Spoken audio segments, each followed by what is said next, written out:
धतूरे का बहुत अच्छा क्रम है महाराज। वो केवल शिवरात्रि के दिन करने का होता है।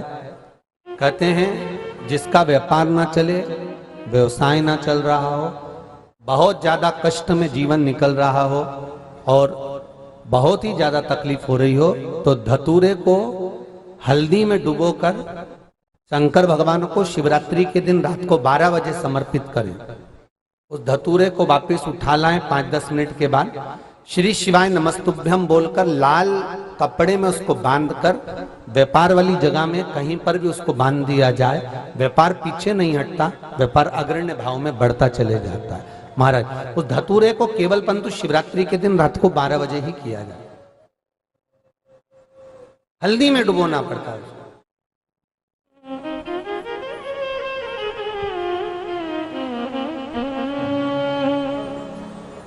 यही प्रमाण एक क्रम में और है महाराज जी। लिंग पुराण कहती है, मान लो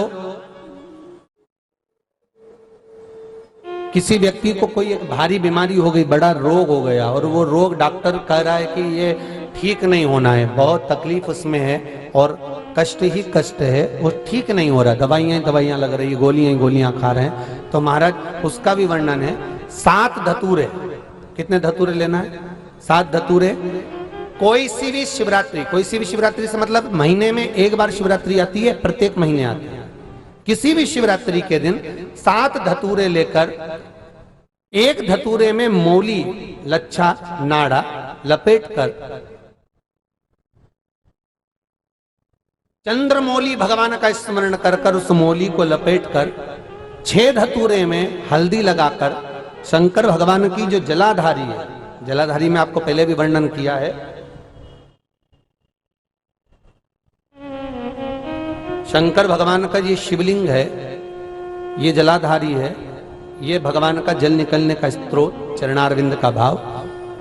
शिवलिंग जहां रखा हुआ है ये पार्वती जी का हस्त कमल है, जो ये गोल भाग है ये पार्वती का हस्त कमल है, जहां शिवलिंग रखा है। जहां से जल नीचे गिरता है उसके सीधे भाग में श्री गणेश जी महाराज का स्थान है, उसके उल्टे भाग में श्री कार्तिकेय जी का स्थान है। जलाधारी के सामने एक मोटी सी लाइन होती है, कहीं सांप बना होता है, कहीं स्थान बना होता है। जो मोटी सी लाइन है ये शंकर भगवान की सबसे छोटी लड़की अशोक सुंदरी का स्थान है। जलाधारी के ऊपर जो 3 टेकी लगी है ये भृगु ऋषि का, भृंगी गण का स्थान है।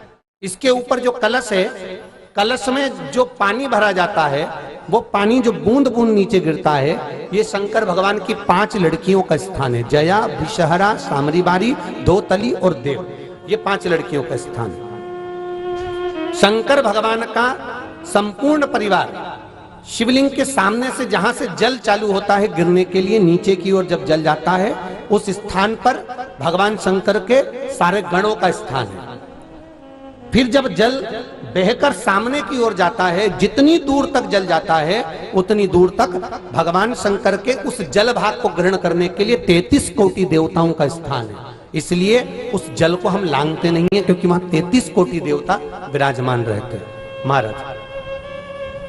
तो जो बीमारी डॉक्टर ने बता दी और बहुत बड़ा रोग हो गया और शरीर में कष्ट है, ठीक नहीं हो रहा, चाहे लीवर से जुड़ा हो, चाहे किडनी से जुड़ा हो, चाहे कैंसर से जुड़ा हो, और मान लो शरीर में कहीं गांठ भी हो गई है और वो मिटी नहीं रही हो, तो महाराज निवेदन है 7 धतूरे, एक धतूरे पर मौली लपेटकर वो शंकर जी के शिवलिंग के ऊपर चढ़ाना। 6 धतूरे, उसमें से एक धतूरा भगवान श्री गणेश जी का स्थान, दूसरा धतूरा श्री कार्तिकेय जी का स्थान, तीसरा धतूरा अशोक सुंदरी का स्थान। महाराज शंकर भगवान की जगदम्बा जी के हस्त कमल के ऊपर एक धतूरा, 5, एक धतूरा जहां से जल नीचे की ओर बहकर जा रहा हो, पानी जिस जगह से नीचे गिर रहा हो बिल्कुल वहीं पर एक धतूरा चढ़ा देना है। उस धतूरे को चढ़ाने के बाद वो धतूरा वापस लेकर आना है। अवधूतेश्वर महादेव का नाम लेकर या चंपेश्वर महादेव का नाम लेकर उस धतूरे को जो बीमार व्यक्ति है उसका स्पर्श कराकर बेलपत्री के पेड़ के नीचे पटकवा देना है महाराज। धीरे धीरे रोग में आराम मिलना प्रारंभ हो जाता है, औषधियां धीरे धीरे समाप्त हो जाती हैं और व्यक्ति स्वस्थ हो जाता है। ये केवल शिवरात्रि के दिन ही होता। 12 महीने शिवरात्रि आती है, आप किसी भी शिवरात्रि को कर सकते हो, किसी भी शिवरात्रि।